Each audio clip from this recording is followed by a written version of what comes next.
Hello friends, Indian financial സിസ്റ്റത്തിലെ അഞ്ചാമത്തെ online ക്ലാസ്സിലേക്ക് നിങ്ങൾക്ക് എല്ലാവർക്കും സ്വാഗതം. കഴിഞ്ഞ ക്ലാസ്സുകളിൽ നമ്മൾ പ്രത്യേക മേഖലകളായി തിരിച്ച് ഇന്ത്യൻ ഫിനാൻഷ്യൽ സിസ്റ്റത്തിലെ വിവിധ ഇൻസ്റ്റിറ്റ്യൂഷൻസിനെ പരിചയപ്പെടുകയുണ്ടായി. ഈ കാറ്റഗറിയിൽ ഒന്നും പെടാത്ത ചില ഇൻസ്റ്റിറ്റ്യൂഷൻസിനെ ഈ ക്ലാസ്സിൽ നമുക്ക് ഡിസ്കസ് ചെയ്യും.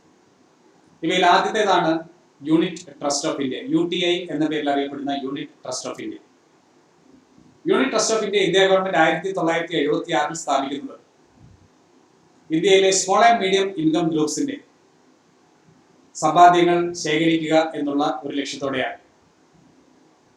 കാലഘട്ടത്തിന്റെ പൂർണ്ണതയിൽ യൂണിറ്റ് ട്രസ്റ്റ് ഓഫ് ഇന്ത്യ ഇന്ന് വലിയ കോർപ്പറേറ്റുകൾക്ക് ഉൾപ്പെടെ ലോൺ നൽകുന്ന ഒരു സ്ഥാപനമായി വളർന്നിരിക്കുന്നു. ഇന്ത്യയിലെ ഏറ്റവും ആദ്യത്തെ മ്യൂച്വൽ ഫണ്ട്, അതുപോലെ തന്നെ ഇന്ത്യയിലെ ഏറ്റവും വലിയ മ്യൂച്വൽ ഫണ്ട് കൈകാര്യം ചെയ്യുന്നത് യൂണിറ്റ് ട്രസ്റ്റ് ഓഫ് ഇന്ത്യ ആണ്. അടുത്തത് Exim bank, export import bank of India. Exim bank എന്ന ചുരുക്കപ്പേര് അറിയപ്പെടുന്ന export and import bank of India. പേര് സൂചിപ്പിക്കുന്ന പോലെ തന്നെ എക്സിം ബാങ്ക് കയറ്റുമതി ഇറക്കുമതി വ്യവസായത്തിന് പ്രോത്സാഹനം നൽകാൻ വേണ്ടി ഇന്ത്യ ഗവൺമെന്റ് 1982 സ്ഥാപിച്ചതാണ്. കയറ്റുമതി ഇറക്കുമതി മേഖലയിലെ എപെക്സ് ഫിനാൻഷ്യൽ ഇൻസ്റ്റിറ്റ്യൂഷൻ, ഈ മേഖലയിലെ ഏറ്റവും സുപ്രധാനമായ ഫിനാൻഷ്യൽ ഇൻസ്റ്റിറ്റ്യൂഷനായി എക്സിം ബാങ്ക് നിലകൊള്ളുന്നു. എക്സ്പോർട്ട് ഇമ്പോർട്ട് മേഖലയിൽ ഫിനാൻസിംഗ് നടത്തുന്ന മറ്റ് സ്ഥാപനങ്ങൾക്ക് റീഫിനാൻസിംഗ് സൗകര്യം നൽകുക എന്നതാണ് എക്സിം ബാങ്കിന്റെ ഒരു പ്രധാനപ്പെട്ട കർത്തവ്യം. റീഫിനാൻസിംഗ് എന്ന് പറയുമ്പോൾ ഒരു എക്സ്പോർട്ടർ അല്ലെങ്കിൽ ഒരു ഇമ്പോർട്ടർ ഒരു കമേഴ്ഷ്യൽ ബാങ്കിൽ നിന്ന് പണം വാങ്ങുന്നെങ്കിൽ, ലോൺ വാങ്ങുന്നെങ്കിൽ, ഇത്തരം ലോണുകൾ നൽകാൻ വേണ്ട പണം കമേഴ്ഷ്യൽ ബാങ്കുകൾക്ക് എക്സിം ബാങ്ക് നൽകുന്നു. ഇതിനാണ് നമ്മൾ റീഫിനാൻസിംഗ് എന്ന് പറയുന്നത്. 1982 പ്രവർത്തനം ആരംഭിക്കുമ്പോൾ എക്സിം ബാങ്ക് IDBIയുടെ ഇമ്പോർട്ട് എക്സ്പോർട്ട് പോർട്ട്ഫോളിയോ ഏറ്റെടുത്തുകൊണ്ടാണ് സേവനം ആരംഭിക്കുന്നത്. അതുവരെ IDBI കൈകാര്യം ചെയ്തിരുന്ന എക്സ്പോർട്ട് ഇമ്പോർട്ട് ഫിനാൻസിംഗ് ആക്ടിവിറ്റീസ് ഏറ്റെടുത്തുകൊണ്ടാണ് 1982 എക്സ്പോർട്ട് ഇമ്പോർട്ട് ബാങ്ക് പ്രവർത്തനം ആരംഭിക്കുന്നത്. അടുത്തത് discount finance house of India. 1988 India government discount finance house of India ആരംഭിക്കുന്നത്. മണി മാർക്കറ്റ് ഇൻസ്ട്രുമെന്റ്സിന് വേണ്ടി സെക്കൻഡറി മാർക്കറ്റ് പ്രൊമോട്ട് ചെയ്യുക എന്നതാണ് ഡിസ്കൗണ്ട് ഫിനാൻസ് ഹൗസ് ഓഫ് ഇന്ത്യയുടെ ലക്ഷ്യം. അപ്പോൾ ഇവിടെ വരുന്ന ചോദ്യം, എന്താണ് മണി മാർക്കറ്റ് ഇൻസ്ട്രുമെന്റ്, എന്താണ് സെക്കൻഡറി മാർക്കറ്റ്? ഈ പദങ്ങൾ വളരെ വിശദമായി വരുന്ന ക്ലാസ്സുകളിൽ നമ്മൾ കൈകാര്യം ചെയ്യുന്നതായിരിക്കും. എങ്കിലും മണി മാർക്കറ്റ് ഇൻസ്ട്രുമെന്റ് എന്ന് പറയുന്നത് ഷോർട്ട് ടേം, ഒരു വർഷത്തിൽ താഴെ കാലാവധിയുള്ള ഫിനാൻഷ്യൽ ട്രാൻസാക്ഷനുകളുമായി ബന്ധപ്പെട്ട ഇൻസ്ട്രുമെന്റ്സിന് നമ്മൾ മണി മാർക്കറ്റ് എന്ന് പറയുന്നു. ഇൻസ്ട്രുമെന്റ് എന്ന് പറയുമ്പോൾ ഒരു ചെക്ക് അല്ലെങ്കിൽ ഡ്രാഫ്റ്റ്, ബിൽ ഓഫ് എക്സ്ചേഞ്ച്, ഇവയെല്ലാം ഇൻസ്ട്രുമെന്റ്സ് ആണെന്ന് നിങ്ങൾക്കറിയാം.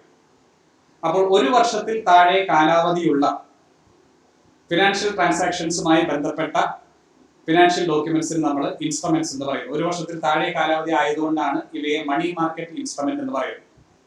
സെക്കൻഡറി മാർക്കറ്റ്, നിങ്ങൾ ഒരു മണി മാർക്കറ്റ് ഇൻസ്ട്രുമെന്റ്, ഒരു വർഷത്തിൽ താഴെ കാലാവധിയുള്ള ഒരു ഇൻസ്ട്രുമെന്റ് നിങ്ങൾ ആദ്യമായി വാങ്ങുകയാണെങ്കിൽ ഏതെങ്കിലും ഇൻസ്റ്റിറ്റ്യൂഷൻ, സ്ഥാപനം ഇഷ്യൂ ചെയ്യുന്നതായിരിക്കാം, അല്ലെങ്കിൽ ഗവൺമെന്റ് ഇഷ്യൂ ചെയ്യുന്നതായിരിക്കാം. എവിടെ നിന്നായാലും നിങ്ങൾ ഇത്തരത്തിലുള്ള ഒരു വർഷത്തിൽ താഴെ കാലാവധിയുള്ള ഒരു ഇൻസ്ട്രുമെന്റ് ആദ്യമായി വാങ്ങുമ്പോൾ അത് പ്രൈമറി ഇഷ്യൂ ആയി കണക്കാക്കപ്പെടുന്നു. അതിനുശേഷം ഏതെങ്കിലും കാരണവശാൽ നിങ്ങൾക്ക് ഈ ഇൻസ്ട്രുമെന്റ് ഇടക്കാലത്തിൽ, ഒരു വർഷത്തിനിടയിലുള്ള ഏതെങ്കിലും ഒരു കാലഘട്ടത്തിൽ, അല്ലെങ്കിൽ മച്യൂരിറ്റി പീരീഡിന് മുൻപുള്ള ഒരു കാലഘട്ടത്തിൽ നിങ്ങൾക്ക് വിൽക്കേണ്ടി വരുമ്പോൾ അതൊരു secondary സെയിലാകുന്നു.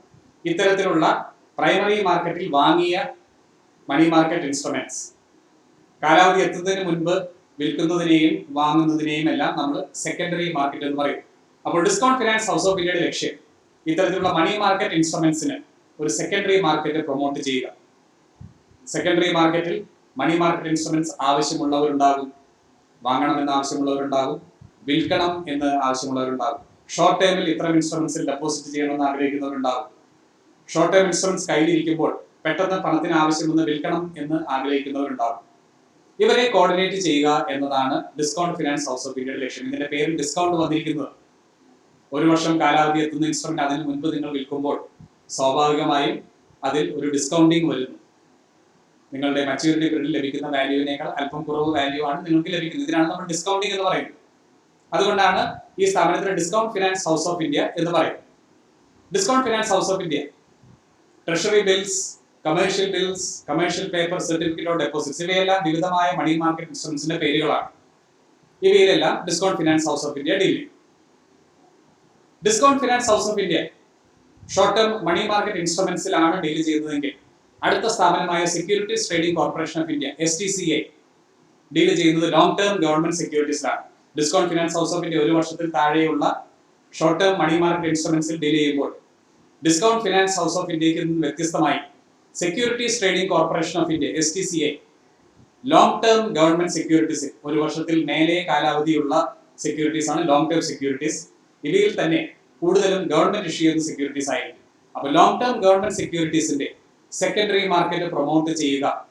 Long term government securities ആവശ്യമുള്ളവരുണ്ടാകും, വാങ്ങണമെന്ന് ആവശ്യമുള്ളവരുണ്ടാകും. ഉദാഹരണത്തിന് ബാങ്കുകൾ അവയുടെ ഡെപ്പോസിറ്റ്സിന്റെ ഒരു certain percentage government securities maintain ചെയ്യണം. ഡെപ്പോസിറ്റ്സ് വളരെയധികം കൂടിയ ഒരു സാഹചര്യത്തിൽ ഒരു ബാങ്കിന് നിശ്ചിത ശതമാനം ഗവൺമെന്റ് സെക്യൂരിറ്റീസ് വേണം. അങ്ങനെ വരുമ്പോൾ അവയ്ക്ക് ഒരു സെല്ലറെ കണ്ടെത്തേണ്ടിയിരിക്കുന്നു.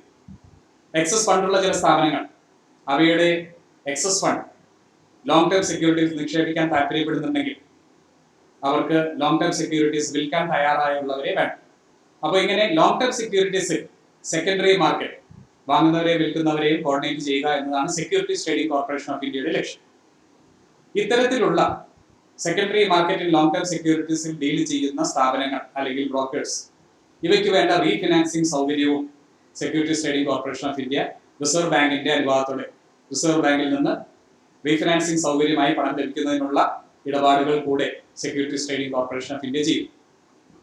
ഇന്ന് securities trading corporation of India long term money മാർക്കറ്റിൽ മാത്രമല്ല ഷോർട്ട് ടേം ഓൾ മണി മാർക്കറ്റിലും ഡീൽ ചെയ്യുന്നു. ഇതോടെ ഇന്ത്യൻ ഫിനാൻഷ്യൽ സിസ്റ്റത്തിലെ ഇൻസ്റ്റിറ്റ്യൂഷൻസിനെ കുറിച്ചുള്ള നമ്മുടെ സ്റ്റഡി പൂർണ്ണമാവുകയാണ്. ആദ്യ ക്ലാസ്സുകളിൽ നമ്മൾ ഫിനാൻഷ്യൽ സിസ്റ്റം എന്താണെന്ന് പഠിച്ചു. രണ്ട് വലിയ financial institutions state bank of India, reserve bank of India ഇവ പഠിക്കുകയുണ്ടായി. തുടർന്നുള്ള ക്ലാസ്സുകളിൽ പ്രത്യേക മേഖലകളിൽ ഡീൽ ചെയ്യുന്ന സ്ഥാപനങ്ങൾ നമ്മൾ കാണുകയുണ്ടായി. വ്യാവസായിക മേഖലയിൽ, വ്യാവസായികേതര മേഖലകളിൽ, ഹൗസിംഗ്, അഗ്രികൾച്ചർ, ഇൻഫ്രാസ്ട്രക്ചർ ഇവയിൽ.